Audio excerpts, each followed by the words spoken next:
अच्छा, बिना निरीक्षण के ये भी समझ नहीं आता कि हम चले कितनी दूर चल गए, कहाँ पहुँचे और हमें कितना चलना। भाई निरीक्षण नहीं करें कैसे मालूम पड़ेगा। कई बार ऐसा है, बहुत सारी त्रुटियां हम कर बैठती हैं कार्य के दौरान। जब लगता है कि निरीक्षण आने वाला है तो सारे कागज एक सिस्टम से तैयार करेंगे, फिर उसमें कई बार ऐसा होता है कि असली नहीं मिलते तो नकली तैयार करते हैं, लेकिन वो निरीक्षण के कारण तो तैयार जरूर करती है।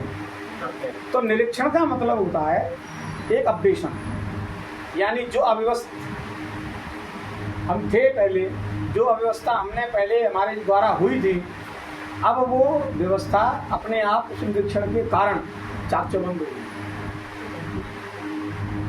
तो सत्संग में बैठ के हम क्या सीखते हैं?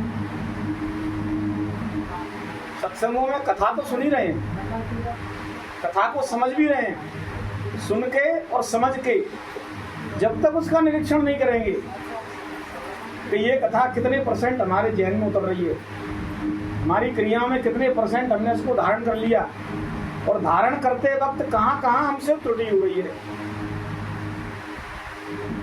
जब तक ये प्रोसीजर नहीं आता जीवन में तब तक कुछ ना कुछ त्रुटि होती रहती है और साधक को ये समझ नहीं आता वो कहाँ तक पहुँच गया। क्योंकि इस मार्ग में जब जीव चलना आरंभ करता है ना तो उसके बहुत सारे परिवर्तन होते हैं।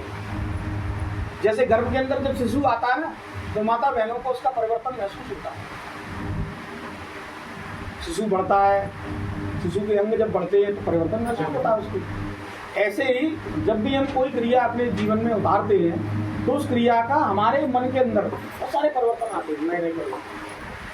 अब नए नए परिवर्तन आ रहे हैं और अपन उन परिवर्तनों को देख नहीं रहे, ध्यान नहीं दे रहे, विचार नहीं कर रहे, तो कई बार वो परिवर्तन हमको परेशान करते हैं। पहले तो हम ऐसे थे, अब कैसा हो गया, अब हमारा कहीं मन नहीं लग रहा, अब हमारे साथ ये नहीं हो रहा, अब ये क्रिया नहीं हो रही। तो ये सब हमको कैसे समझ में आएगा? ये सब हमको निरीक्षण से